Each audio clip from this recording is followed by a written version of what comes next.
This is KGW News at Sunrise. They are beloved by so many in their community. They are friends, parents, siblings, and partners.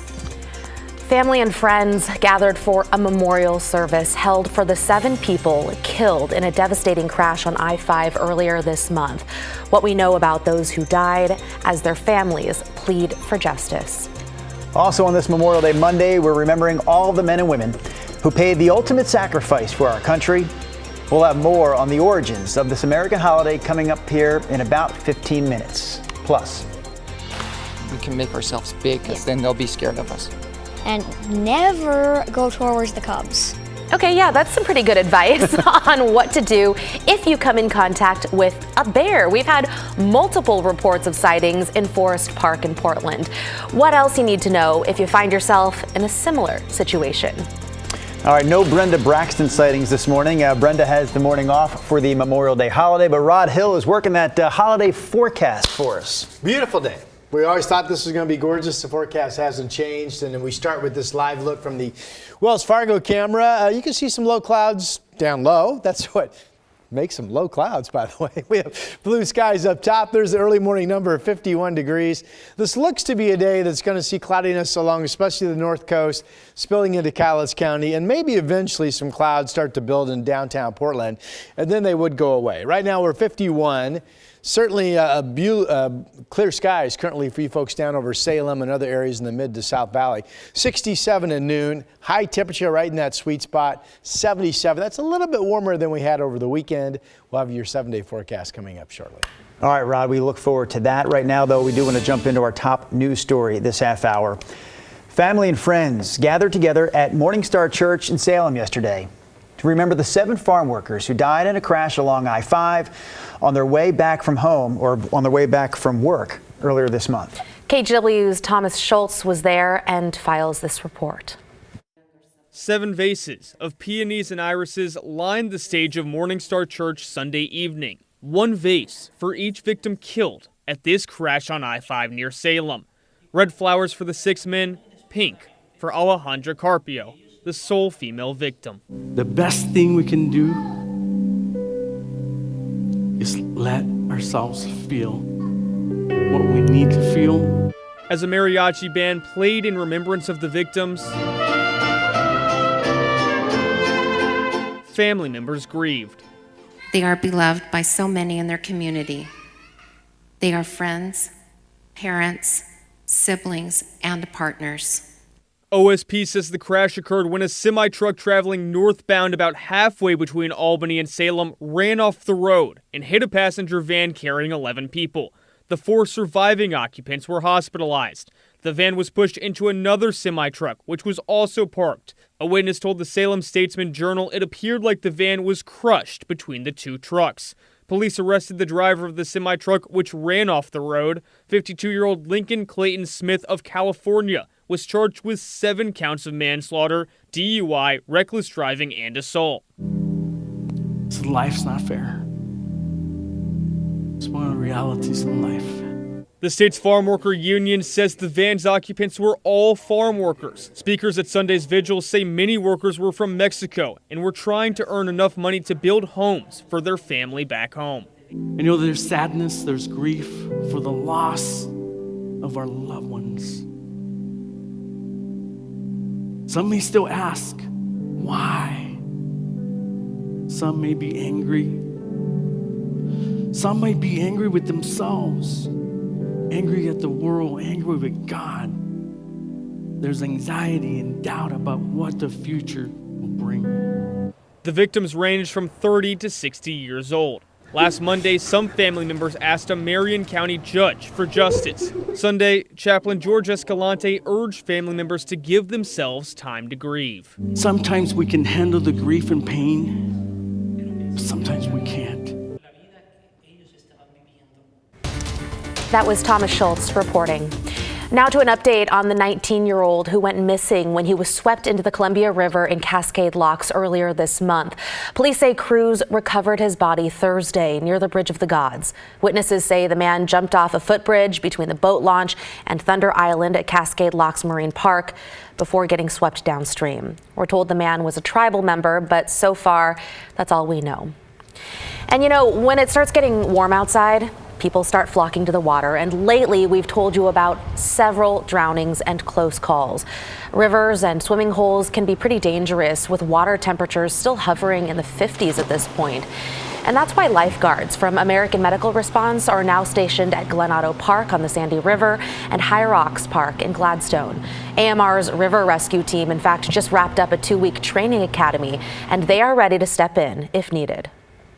This is one of the most dangerous parts of the Sandy River. There's actually a really high rate of incidences here, and so our program was started after a really bad year just because of some of the dangerous features that are right here. So they say the best thing to do, wear a life jacket when you swim in the river. Lifeguards have free loaner life jackets at Glenado Park and High Rocks. They'll be out there daily through Labor Day. Oregon wildlife officials say they've received 6 reports of bear sightings in and around Portland's Forest Park over just the past week and a half. Here's KGW's Catherine Cook with the latest on this story. We're back to Forest Park, which is apparently bear country now. I can't even believe this. I can't even believe this. A KGW viewer took this video of the now infamous black bear crossing Northwest 53rd Drive a couple weeks ago. It incited both dread, oh my gosh, and delight. It's like a Sasquatch sighting. See him up there? Yeah. Wow. Since then, the Oregon Department of Fish and Wildlife tells us they've taken 6 reports of black bear sightings in and around Forest Park. That includes this one, the night of May 18th. Security images show a black bear roaming around the garbage cans outside this home on Skyline Boulevard near Saltzman Road. That's near the Fire Lane 5 trailhead. It's hard to know where it came from, but what brings it to town is certainly food. Wildlife biologist Ben Cate says this is the time of year, statewide, for most bear conflicts. It's sort of this period in between when bears wake up from hibernation and prior to a lot of the natural food sources on the landscape being available, the berries and fruiting things that bears are eating over the summer. Cate says this bear has also hit a couple beehives along Skyline. He says if you live near forested areas, ditch the beehives and bird feeders, lock your garbage cans, and only take them out on trash days, since it appears that's all the bears are after. Every report that we've received so far, the bear has reacted as we hope it would to people, in that it just ran the other direction when it actually encountered a person. That includes Kristen Shaw. Made it a very memorable run. She, too, spotted the black bear last Thursday while running on Leif Erikson Trail. I put my arms out and wide. I said, "Bear, get away!" And he heard me, and he didn't want anything to do with the situation either. I think we reacted similarly to each other. Fish and wildlife officials posted these signs around Forest Park to warn trail users of bear sightings. Chris Steinbeck and his kids know what to do. We can make ourselves big because then they'll be scared of us. And never go towards the cubs. As for what else to avoid, don't run away. Running away from a predator can potentially trigger that instinct to chase prey. And none of us, Bro, a black bear in Forest Park. want that. Catherine Cook, KGW News. I mean, can you imagine really what you would do if that situation popped up in front of you? Because yesterday I'm out with Blaze, I'm like walking the dog, he's off the leash, and this is a very small hike, believe me. And a squirrel came out of the bush, and I jumped, I froze in the path over a squirrel, never mind a bear. Are you laughing at me? No, we've done these stories, make yourself big. Yeah, would you? Would you have the wherewithal? But I'm thinking there may come that moment where something tells you to run. I'd like to make myself as small as possible. I want to hide under the smallest rock and just pray that it goes away. See, now that sounds That's like smart. a good idea Yeah. to me. Go small, Not what they Rod. tell us to do, but Go small. I think you might be onto something, Drew Carney. All right, here we go. We have just dry weather across our 2 states today. Right now, anyway, we are expecting some scattered showers to fire burns up into Baker City this afternoon, but mostly you're going to find beautiful conditions. Some early clouds at the coast. We'll expect sunshine, dry weather out in the Dalles. No chance of any storms over the Cascades today either. Here comes some live cameras for you. Morning clouds at the coast. Speaking of, from Chinook Winds Casino Resort in Lincoln City. That's the way she looks this morning. 49 is the early morning number there. Kind of a hazy early morning look at Mount Hood, all zoomed in from Stoller Family Vineyard Estate in Dayton. You can already see some of the pretty pre-sunrise colors. Sun coming up just in about 8.5 minutes, by the way. No, that's 5:29. I'm sorry. Sun's coming up. Well, you do the math. Right now it's 5:10. It's coming up at 5:29.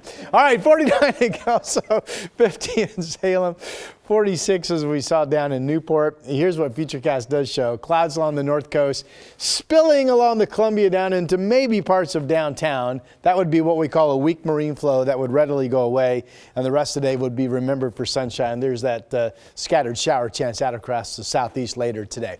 So the beaches probably will be very busy on this Memorial Day Monday. We look for high temperatures generally around 60 with early cloud areas and then developing sunshine. Just going to be a beautiful sunny day down in the Mid-Valley. Salem 79 today, McMinnville 78 degrees, northwest breezes 5 to 15. We are expecting clouds up in Longview and probably down into Vancouver and Battleground to start, and then a sunny afternoon.